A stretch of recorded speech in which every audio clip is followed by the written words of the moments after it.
اس کا ہے اور شرف اس کا بھی اس لیے ہے کہ وہ تمام شے سے عجیب زیادہ ہے۔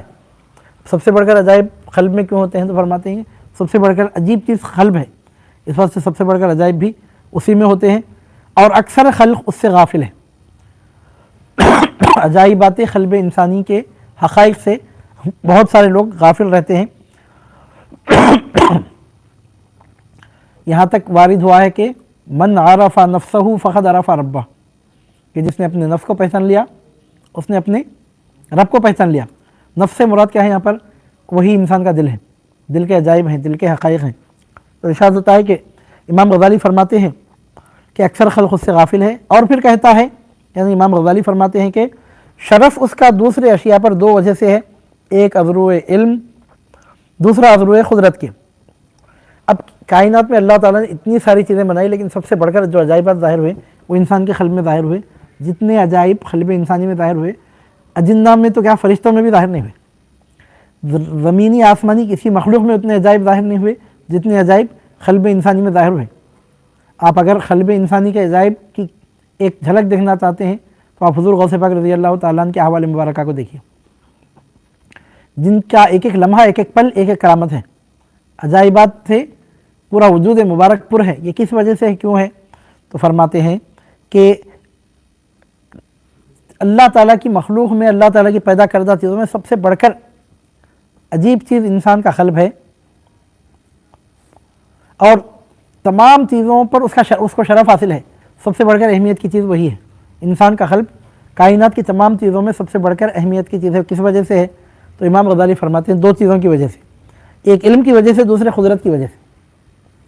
اب پھر شرف علم کا دو نوع پر ہوتا ہے، ایک وہ کہ ظاہر ہے اور تمام خلائق اس کو جان سکتی ہے، یعنی قوت علمی دل کا ہے، سبب ہے کہ آدمی تمام علوم اور معرفت اور صنعتوں کو حاصل کر سکتا ہے اور جو کچھ مرقوم ہو پڑھ سکتا ہے، اور تاثیر سے اس قوت علمی کے ہے کہ آدمی باوجود ہے کہ زمین پر ہے، آسمان اور تمام عجائب اور غرائب سے عالم کی خبر پاتا ہے اور تدبیر تسخیر تمام عالم کی کر سکتا ہے۔ اس کو ظاہر اس لیے کہتے ہیں کہ تعلق اس کا ہوا سے، خمسہ ظاہر سے ہے۔ اب یہاں پر فرماتے ہیں کہ انسان کے قلب کو اس قدر اہمیت کیوں ہے، انسان کے دل کو تمام چیزوں پر شرف کیوں ہے؟ فرماتے ہیں دو چیزوں کی وجہ سے، علم کی وجہ سے، دوسرے قدرت کی وجہ سے۔ اب علم کی وجہ سے شرف ہے، اس کا کیا مطلب ہے؟ تو فرماتے ہیں اس کی پھر دو قسمیں ہیں علم کی، ایک علم ظاہر ہے، اور علم ظاہر سے مراد کیا ہے؟ انسان کے حواس خمسہ سے اس کا تعلق ہے، آنکھ سے دیکھنا، کان سے سننا، زبان سے چکھنا، ناک سے سونگھنا، ہاتھ سے سردی گرمی کا، سختی نرمی کا احساس کرنا، یہ حواس خمسہ، السمع والبصر والشم والذوق واللمس، قوت سامعہ، قوت باصرہ، قوت شامہ، قوت ذائقہ اور قوت لامسہ، یہ جو 5 سینسز ہیں، ان کے ذریعے جو علوم انسان کو حاصل ہوتے ہیں اس پر اگر آپ غور کریں گے تو پتہ چلے گا کہ کتنے معلومات اور کتنا انفارمیشن اور کس قدر معلومات انسان کے پاس جمع ہے۔ انسان رہتا زمین پر ہے، آسمان کیا ہے مطلب ہے کہ زمین کے بہت باہر کی بہت ساری چیزوں کے بارے میں اس کو معلوم ہے، حالانکہ کبھی گیا نہ آیا لیکن اس کو معلوم ہے۔ وجہ اس کی یہ ہے کہ اللہ تعالیٰ نے اس میں کیپیسٹی رکھی ہے کہ وہ اندازے لگا کر بہت ساری باتوں کو سمجھ سکتا ہے، اور خاص بات یہ ہے کہ کئی قسم کی صنعتوں کو حاصل کر سکتا ہے، جو لکھا ہوا اس کو پڑھ سکتا ہے، اور تاثیر سے اس قوت علمی کے ہے کہ آدمی باوجود ہے کہ زمین پر ہے، آسمان اور تمام عجائب اور غرائب سے عالم کی خبر پاتا ہے، اور تدبیر تسخیر تمام عالم کی کر سکتا ہے، چاند پر کمنڈ ڈال سکتا ہے، اور زمین کے باہر کی اشیاء میں اپنی مرضی چلا سکتا ہے۔ مثال کے طور پر ایک چھوٹی مثال اس کی آپ لے لیجئے، فی الوقت فی زمانہ، یہ جو انقلاب برپا ہوا ہے، اب پوری دنیا گلوبلائزیشن کی مثال پیش کر رہی ہے۔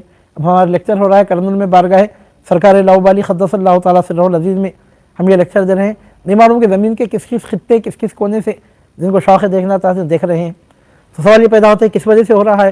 ظاہر سی بات ہے کہ سیٹلائٹ سسٹم سے۔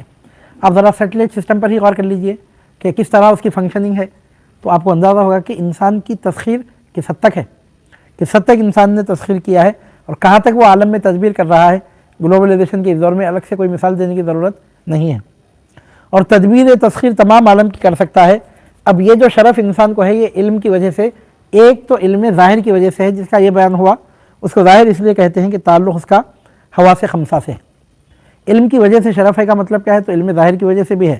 دوسرا مطلب یہ ہے کہ غیر ظاہر کے اندرون دل سے ایک روزن کھولتے ہیں اور عالم ملکوت اور عالم ارواح پر اطلاع دیتے ہیں یا اس پر الہام و القاء کرتے ہیں۔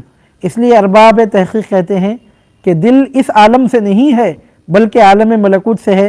اس عالم میں جو اس کو حواس خمسہ دیے گئے ہیں وہی اس کا حجاب ہے، کیونکہ جب تک اس عالم سے دل فارغ نہ ہو اس عالم کو پہنچ نہیں سکتا۔ اس لیے قرآن شریف میں دل کی 3 قسمیں بیان ہوئی ہیں۔ ایک قلب منیب، چنانچہ وجاء بقلب منیب مذکور ہے۔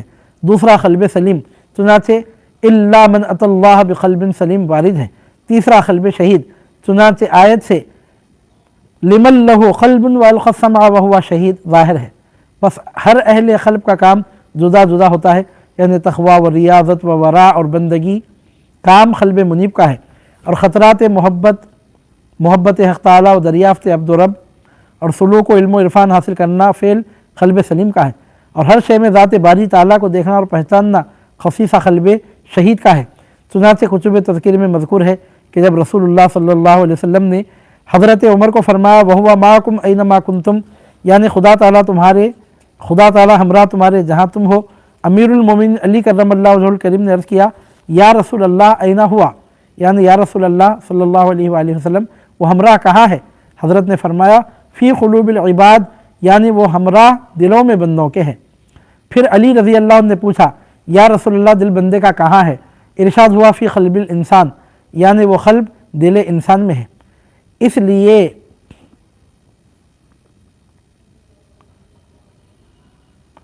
لیے یہاں پر ایک لفظ ہے کہ جو علماء حقیقت تھا، اس لیے علماء حقیقت نے قلب کے 2 نوع کیے ہیں، ایک قلب حقیقی، دوسرا مجازی، یعنی جو ٹکڑا گوشت کا بشکل صنوبری ہے اس کو قلب مجازی کہتے ہیں، اور قلب حقیقی وہ دل ہے کہ جس کو نہ راست میں کہہ سکتے ہیں، نہ چپ میں، نہ نیچے نہ اوپر، نہ نزدیک نہ دور، پس شناخت اس کی بغیر پیوستگی اور قرب حق تعالیٰ کے نہیں ہو سکتی ہے۔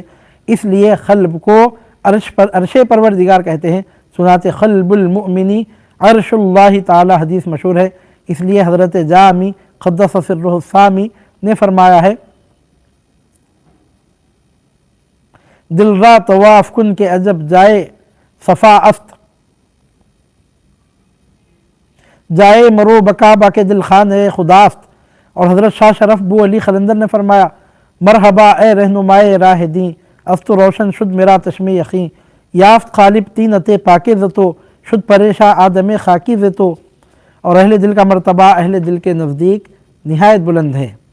چنانچہ سلطان العارفین حضرت ابو یزید بسطامی قدس سرہ نے فرمایا ہے زیارت اہل القلب خیر من زیارت الکعبہ 70 مرہ، یعنی زیارت اہل دل یعنی اولیاء اللہ کی حالت حیات میں ہو یا بعد ممات کے بزرگ زیادہ ہے زیارت سے کعبہ شریف کے 70 بار، کیونکہ کعبہ بیت اللہ ہے اور یہ فنا فی اللہ۔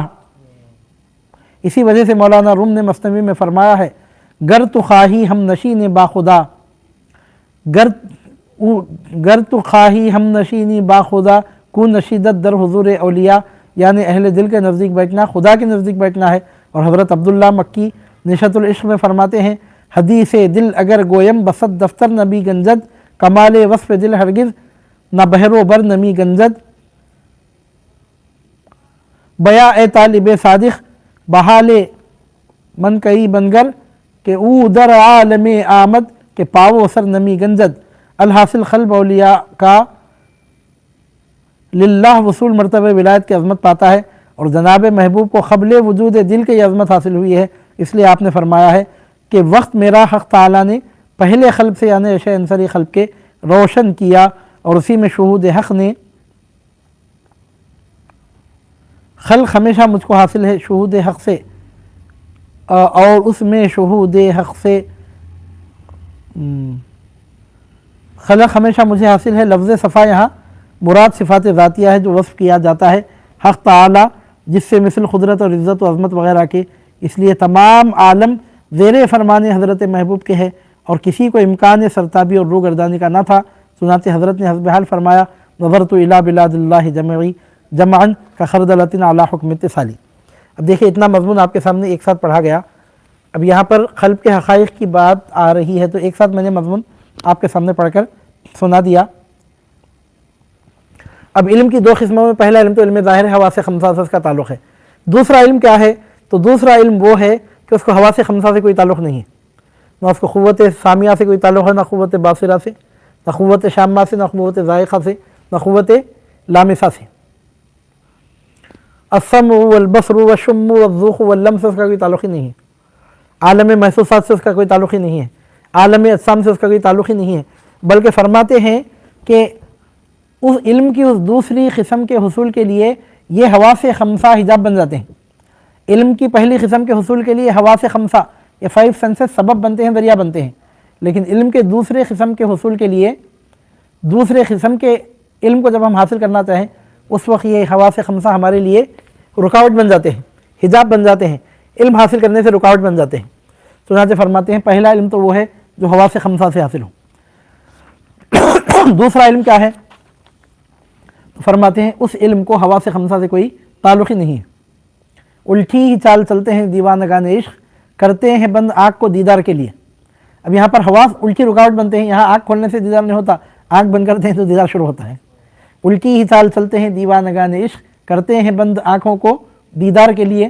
اب یہ حواس، اب دیکھیے اب آپ یہاں پر فرماتے ہیں یہ جو مضمون بیان ہو رہا ہے یہاں پر امام غزالی قدس اللہ تعالیٰ سرہ العزیز کے مضمون کی تلخیص یہاں پر پیش کریں، بہت انتہائی اہم ترین یہ مضمون بیان ہو رہا ہے۔ اب سرکار غوث پاک فرماتے ہیں وَوَقْتِي قَبْلَ قَلْبِي قَدْ صَفَا لِي، میرا وقت میرے قلب کے وجود میں آنے سے پہلے ہی روشن کر دیا گیا۔ تو اب یہاں پر قلب کا لفظ آیا ہے تو قلب کی حقائق کی بات یہاں پر ہو رہی ہے۔ فرماتے ہیں کہ اللہ تعالیٰ نے اس عالم کو، جب پہلی بات آپ یہ سمجھ جائیے کہ اللہ تعالیٰ نے اس عالم کو عجائبات سے پر پیدا فرمایا۔ آپ جتنی چیزوں کو دیکھیں گے نا، آپ کی عجائب و غرائب کی اور آپ کی حیرت کی تکمیل نہیں ہوگی، اس کا اختتام نہیں ہوگا۔ دیکھنے والا دیکھ دیکھ کے حیران رہ جائے گا۔ یعنی کسی بڑی چیز میں، اہم ترین چیز میں آپ چھوڑ دیجئے، چھوٹی چھوٹی معمولی چیزوں میں ایسے ایسے عجائب و غرائب رب العالمین نے ظاہر فرمائے ہیں کہ جس کو دیکھ کر انسان کی عقل دنگ رہ جاتی ہے۔ آپ بڑی بڑی مخلوقات کو جانیں، چھوٹی چھوٹی مخلوقات میں اگر آپ غور کریں گے، اور غور کرنا چاہیے، اور غور کرنے کا حکم ہے، غور کرنا چاہیے، غور کرنے کا قرآن مجید میں حکم ہے۔ جیسا کہ ہم نے ابھی تھوڑی دیر پہلے آپ کے سامنے عرض کیا کہ اللہ تعالیٰ کی ذات کا جو عرفان حاصل ہوگا، مرتبہ غیب، مرتبہ معانی کا، وہ عالم آخرت کے ساتھ خاص ہے۔ دنیا میں ہمارے لیے یہی وسیلہ ہے۔ لازم ہے، ضروری ہے کہ عالم اسباب میں انسان غور و فکر کرے، عالم خلق میں انسان غور و فکر کرے۔ قرآن کا حکم ہے۔ اللہ تعالیٰ فرماتا ہے فَلَا يَنظُرُونَ إِلَى الْإِبِلِ كَيْفَ خُلِقَتْ، کیا لوگ دیکھتے نہیں ہیں کہ اونٹ کو کس طرح عجیب و غریب طریقے سے پیدا کیا گیا ہے۔ اب اونٹ کے بارے میں اگر غور کیا جائے تو بقیہ جانوروں سے اس کے معاملات کئی اعتبار سے جداگانہ ہوتے ہیں۔ وَإِلَى الْجِبَالِ كَيْفَ خُلِقَتْ ہے اور کئی مضامین ہیں۔ اور آسمانوں اور زمین میں غور و فکر کرنے کا حکم دیا گیا۔ زمین و آسمان کے عجائب و غرائب میں غور و فکر حکم ہے رب العالمین کا، کیونکہ اس سے اللہ تعالیٰ کا فعل جب ہم دیکھتے ہیں تو صفت پہ دلالت ہوتی ہے، صفت نام پہ، نام ذات پہ دلالت کرتا ہے، اس کا حکم دیا گیا ہے، کیونکہ یہ عرفان کا حصول لازمی ضروری ہے۔ اب اللہ تعالیٰ کے عرفان کو حاصل کرنے کے لیے اس کا فعل ہم دیکھنا چاہتے ہیں۔ اللہ تعالیٰ کی ذات کو تو دیکھ نہیں سکتے، ذات کو نہیں دیکھ سکتے، ذات پر دلالت کون کر رہے ہیں؟ اسما۔ اسما کو بھی ہم ڈائریکٹ دیکھ تو نہیں سکتے، اس کا ورد کر سکتے ہیں، دیکھ نہیں سکتے۔ مطلب کیا دیکھیں گے؟ اس کو دیکھنے کی کیا چیز ہے؟ اب اسما دلالت کرتے ہیں صفات پر، صفات کو بھی ہم ڈائریکٹ نہیں دیکھ سکتے۔ صفات دلالت کرتے ہیں افعال پر، اور اللہ تعالیٰ کے افعال کو روزانہ ہر انسان صبح کو آنکھیں کھولنے سے لے کر رات کو سونے تک ایک نہیں ہزاروں فعل اللہ تعالیٰ کے دیکھتا ہے۔ سورج کو نکلتا ہوا دیکھ رہا ہے، اللہ تعالیٰ کا فعل ہے۔ سورج کو چڑھتا ہوا دیکھ رہا ہے تو اللہ تعالیٰ کا فعل ہے۔ سورج کو اترتا ہوا دیکھ رہا ہے، غروب ہوتا ہوا دیکھ رہا ہے تو وہ اللہ تعالیٰ کا فعل ہے۔ سردی گرمی دیکھ رہا ہے تو اللہ تعالیٰ کا فعل ہے۔ خوشی غمی دیکھ رہا ہے، اللہ کا فعل ہے۔ بھوک سیرابی دیکھ رہا ہے تو اللہ تعالیٰ کا فعل ہے۔ تشنگی اور سیرابی دیکھ رہا ہے تو وہ اللہ تعالیٰ کا فعل ہے۔ صحت اور بیماری دیکھ رہا ہے تو وہ اللہ تعالیٰ کا فعل ہے۔ نیکی بدی دیکھ رہا ہے، مطلب بولنے کا مطلب یہ ہے کہ جو چیزیں انسان عالم میں دنیا میں دیکھ رہا ہے سب اللہ تعالیٰ کے افعال ہیں۔ وہ کون ہوں گے جنہیں عمر بھر خدا نہ ملا، ہمیں تو غیر خدا کا کہیں پتہ نہ ملا۔ کیونکہ جتنے مظاہر میں جتنے افعال صدور پا رہے ہیں ان کا خالق اللہ تعالیٰ ہی ہے۔ یہ اہل سنت و جماعت کا متفقہ عقیدہ ہے کہ انسان یا کوئی بھی جاندار اپنے افعال کا خالق نہیں ہوتا۔ انسان ہو یا کوئی جاندار یا کوئی بھی چیز فعل کا ارادہ کرتی ہے، وہ فعل کو عمل میں لانے والا اللہ تعالیٰ ہے۔ فعل کا خالق بندہ نہیں ہوتا، فعل کا خالق اللہ تعالیٰ ہوتا ہے۔ ہم کچھ بولنے کا ارادہ کرتے ہیں، ارادہ کرنا ہمارا کام ہے، بلوانا وہ اللہ تعالیٰ کا کام ہے۔ انسان کے یا کسی بھی مخلوق کے جو افعال ہوتے ہیں، انسان یا مخلوق اس کی خالق نہیں ہے۔ مخلوق کا کام کیا ہے؟ صرف ارادہ کرنا۔ وہ بھی اللہ کی عطا سے جب ہم ارادہ کر لیتے ہیں تو اللہ تعالیٰ ہمارے ارادے کی تکمیل کا ارادہ فرمائے تو پھر وہ فعل عمل میں آتا ہے، وہ اللہ تعالیٰ کا ہی فعل ہے، جیسا کہ قرآن مجید میں ارشاد ہوا وما تشاؤون الا ان یشاء اللہ، تم کچھ چاہتے ہی نہیں، تم تو وہی چاہتے ہو جو اللہ چاہتا ہے۔ یعنی کسی بھی کام کے لیے ارادہ ضروری ہوتا ہے، کتنے ارادے، ایک ارادہ کافی نہیں ہوتا۔ آپ ارادہ کر لیے کہ یہ کام ہونا، یا آپ کے اکیلے ارادے سے کام نہیں ہوتا، آپ کے ارادے میں اللہ تعالیٰ کا ارادہ جب جمع ہو جائے تو پھر وہ کام ہو جاتا ہے۔ بندہ ارادہ کرتا ہے تو اللہ تعالیٰ کی طرف سے اپروول ہے، سمجھیے آپ، اللہ تعالیٰ کی طرف سے وہ سینکشن کیا جاتا ہے وہ، اور اللہ تعالیٰ بندے کے ارادے کی تکمیل کا ارادہ فرماتا ہے تو پھر وہ فعل صدور پاتا ہے۔ تو اللہ تعالیٰ کے افعال کو تو ہم دیکھتے رہتے ہیں، دیکھتے رہنا ہے، دیکھتے رہنے کا حکم ہے۔ اور سب سے بڑھ کر اللہ تعالیٰ کے افعال جو ظاہر ہوئے وہ حقیقت انسان کامل میں، اولیاء انبیاء میں ظاہر ہوئے۔ یہی وجہ ہے، ابھی اب آپ سنیں گے، ابھی پڑھ کر مضمون میں وہ جملہ گیا، باعزید بستامی فرماتے ہیں کہ کسی اہل دل کی زیارت کرنا کعبے کی زیارت کرنے سے 70 مرتبہ زیادہ افضل ہے۔ 70 مرتبہ اگر کوئی کعبے کی زیارت کرتا ہے تو اس سے افضل اہل دل کی زیارت کرنا ہے، کیونکہ کعبے میں رب العالمین کی قدرت جتنی ظاہر ہو رہی ہے اس سے 70 گنا زیادہ قلب مومن میں ظاہر ہو رہی ہے۔ اور صرف کعبے کی حد تک ہی بات نہیں ہے، بلکہ حدیث میں آتا ہے، مطلب صوفیاء کے پاس حدیث مشہور ہے، بخاری میں سے مسلم میں میں حوالہ دے نہیں سکتا، صوفیاء کی کتابوں میں وہ حدیث مشہور ہے کہ قلب المؤمن عرش اللہ، کہ اللہ کے مومن کا قلب اللہ کا عرش ہوتا ہے، مومن کا قلب اللہ کا عرش ہوتا ہے۔ ابھی آپ نے امام غزالی کی بیان کردہ حدیث قدسی سنی کہ اللہ تعالیٰ فرماتا ہے کہ ابن آدم کے جسم میں گوشت کا لوتھڑا ہے، گوشت کے لوتھڑے میں دل ہے، دل میں روح ہے، روح میں نور ہے، نور میں سر ہے، اور پھر سری انا، اس سر میں ہوں۔ رب العالمین فرماتا ہے کہ اس سر میں ہوں۔ تو امام غزالی رحمۃ اللہ علیہ فرماتے ہیں کہ عالم کے عجائبات میں سب سے بڑھ کر جو عجیب چیز ہے نا وہ انسان کا دل ہے۔ ویسے تو آپ عالم میں ایک ایک چیز کو اگر دیکھتے جائیں، اس کے بارے میں غور و فکر کرتے جائیں تو انسان کی زندگی ناکافی ہو، عجائبات ختم تو نہیں ہوتے۔ بڑی بڑی چیزوں میں آپ جانیں، چھوٹی چھوٹی چیزوں میں ایسی عجیب و غریب تاثیرات رب العالمین نے رکھی ہیں کہ انسان کی عقل اگر 1000 سال کی بھی اس کی زندگی ہے تو مرنے تک اس کو تعجب ہی کرنا ہے اور کچھ نہیں کر سکتا۔ تو اللہ تعالیٰ نے عالم میں عجائبات رکھے ہیں، یہ اللہ تعالیٰ کی بہت بڑی قدرت کا اظہار ہے۔ دنیا کو سپاٹ انداز میں نہیں پیدا کیا گیا، سادے انداز میں، سپاٹ انداز میں نہیں پیدا کیا گیا، بلکہ اس کو بہت ہی رنگین انداز میں، نہایت کلرفل بنا کر اللہ رب العزت نے دنیا کو پیدا فرمایا۔ آپ کسی ایک انسان کے بارے میں اگر آپ اسٹڈی کرنا، غور و فکر کرنا چاہیں، برسا برس اس کے قریب رہ کر اس کو سمجھ نہیں سکتے کہ وہ کون ہے، کیا کرنا چاہتا ہے، کیا کر رہا ہے۔ ایک انسان دوسرے انسان کے بارے میں سمجھ نہیں سکتا۔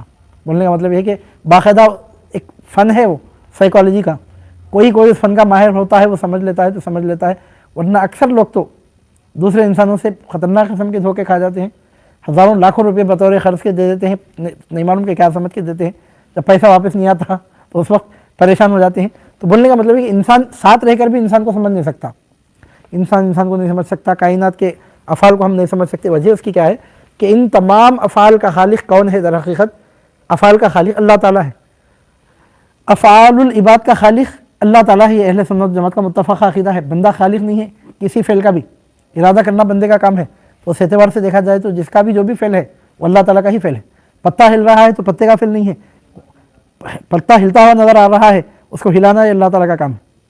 خطرہ گر رہا ہے تو گرنا خطرے کا کام نہیں ہے، گرتا ہوا وہ نظر آ رہا ہے، گرانا اللہ رب العزت کا کام ہے۔ تو عزیزان محترم، یہاں امام غزالی فرماتے ہیں کہ ویسے تو پوری دنیا میں عجائبات ظاہر ہو رہے ہیں، اللہ تعالیٰ کی قدرت کے ظاہر ہوتے رہیں گے، عجائبات تو ظاہر ہو رہے ہیں اور عجائب ظاہر ہوتے ہی رہیں گے، وہ رکنے کی چیز تو نہیں ہے۔ لیکن سب سے بڑھ کر عجیب چیز کیا ہے پورے عالم میں؟